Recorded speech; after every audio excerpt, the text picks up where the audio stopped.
What's going on, everybody? Welcome back to Knives of the Round Table. My name is Marco, and today we're going to be taking a look at the FOBOS Tier 1 Mini.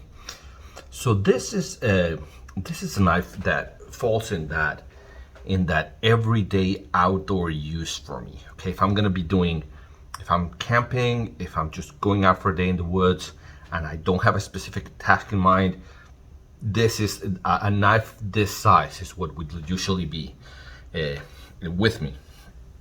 So let me give you a tour of the knife, and I'll show you what I've got here. Well, before I do that, let me just tell you, FOBOS is, I think it's a company. It's a design by, I think it's a special forces guy, and so it's the FOBOS stands by for operators by operators. That's what FOBOS means. I believe at some point they were made by Bark River. I am not 100% sure, so don't quote me on it, but in some websites they were selling them as Bark River FOBOS Tier 1 Mini. So maybe. So what you have here is a knife that has probably what, a 4-inch blade or thereabouts. Yeah, 4-inch blade.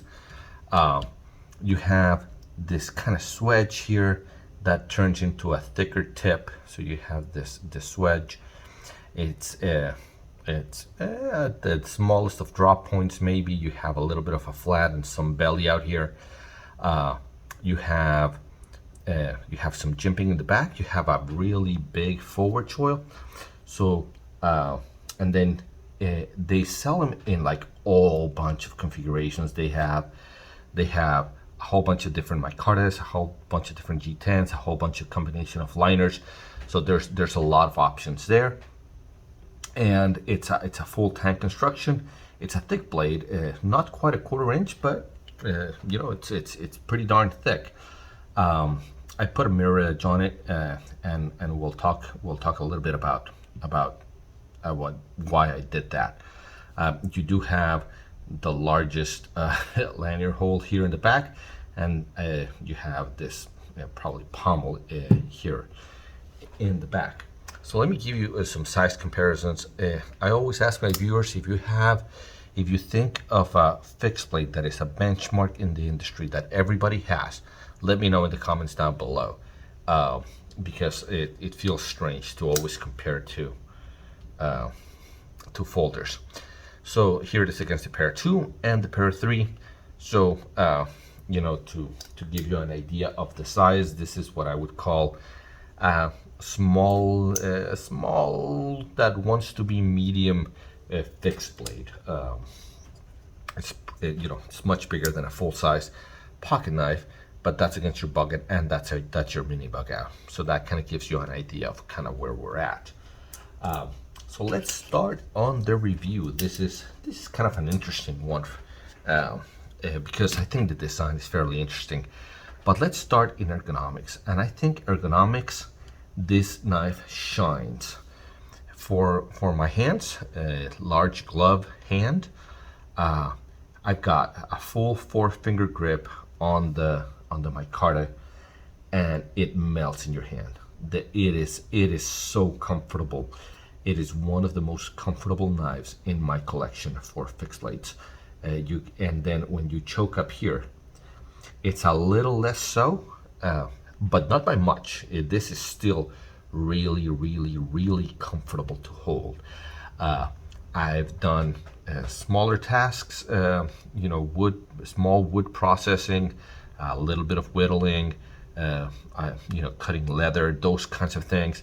And this is just an excellent, you know, kind of camp outdoor knife. It's extremely, extremely comfortable in the hand as far as the ergonomics go. The cutting, so it's not a thin knife, but it's a little bit too thick for the task that this is gonna do.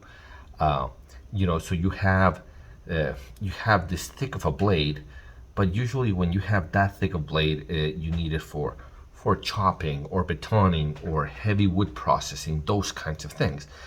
But this one, because it only has a 4-inch blade, you're not going to be doing a lot. And it's a 4-inch blade, but really, you know, with that choil, you end up with a cutting edge that is more like 3 1/4.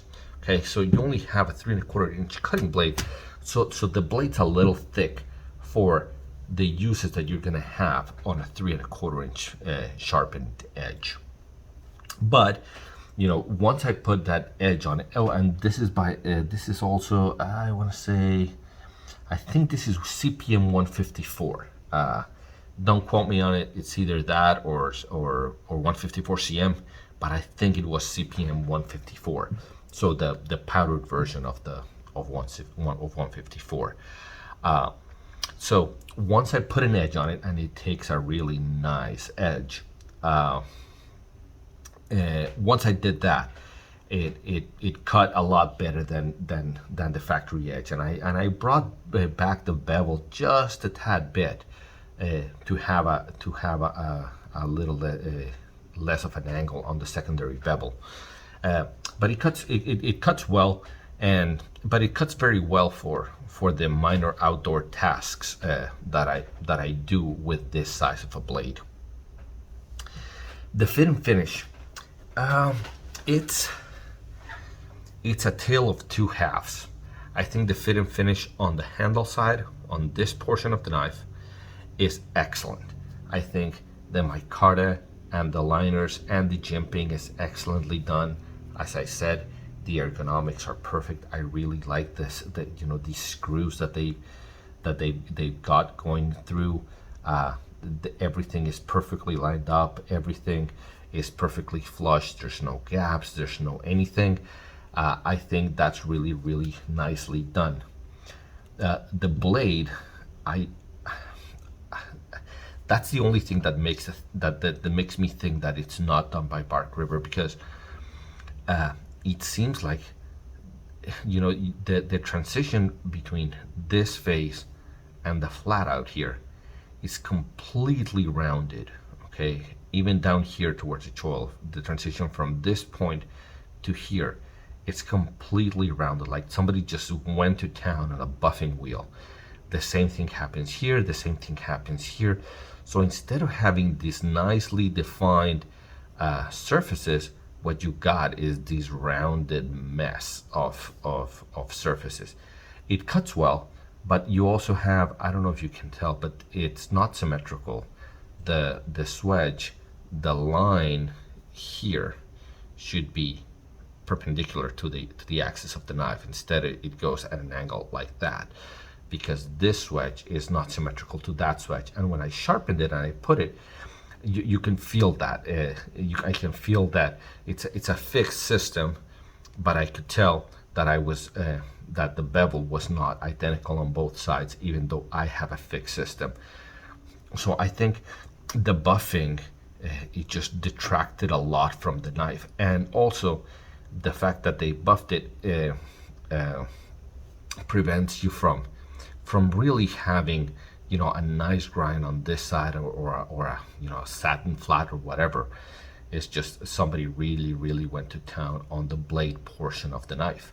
Now, fortunately, they didn't do it in the back here, so this portion of the knife is a 90-degree edge that feels sharp, and it's a little bit uncomfortable when you're choking up, but it's really nice when you're trying to strike a ferro rod. When you try and strike a ferro rod, this is a very sharp edge, and it works really well for that. So I think it's a little bit strange. I'm not sure why they went to town with, you know, in the grinding of this blade. It's weird to see that, especially if this is really made by Bark River. They didn't have their A team doing the tier 1 minis. I think it's I have many Bark Rivers, and they don't look like that at all. So I think, you know, I think, again, airing of grievances, the blade portion of the knife, I think it has fit and finish quality issues, even if it's a serviceable blade, if it works. But overall, what's really strange is that I would still recommend it. You won't see a pretty blade. This will not be pretty, but if you're looking for a tool that works and not a tool that's pretty, I think the design of this is really, really well done. I like the, you know, you choke back, you've got some jimping on the spine. You choke up, you've got some jimping. The ergonomics are excellent. The size is really, really nice. And I'll show you, I really like the sheath that it comes with. You know, it's like this taco style, no, not taco style, just a pancake style sheath. But the knife fits very well. I like the way they've done this. And what you have here is you can carry it in any different way, right? You can attach it to some equipment, you can loop your belt through there, or you can carry it, you can scout carry it horizontal if you want. I really like this configuration, and I like the red stitching on it. I think they did a really good job with the sheath. I do recommend the knife. I believed so. This was the previous iteration of the knife. I do believe that they came up with a new batch. I don't know what's different about the new batch, but I would recommend it. Hopefully, in the new batch, they fix some of this rounding that they have in the blade, and some of the discrepancies and the asymmetrical grind that you have in some of this. But even with all of that, I think it's a really good knife. I think for the size, the design, and the ergonomics, man, the ergonomics are so good, especially in my large hands, that I would recommend it, even with some of the issues that I discussed on the blade. Guys, hopefully you guys enjoyed the video. Hopefully this is worth your time, and hopefully it helps you make up your mind and see if you want to try one of these out. I would. If you were on the fence, I want to do that push and push you off the fence and tell you to go pick it up. I don't think you'll regret it. I've certainly used the heck out of it. Especially, it's just when a knife is so comfortable to use, you use it a lot more. You know, you're not like, oh man, I don't want to pull out that knife that feels like crap in my hand. No, you're like, okay, let's grab one, and I reach for this one quite a bit. If you enjoyed the video, then like and subscribe. Don't hit the notification button. Nobody wants to get emails telling us to do stuff. And you know where to find me. And until I see you again, take care.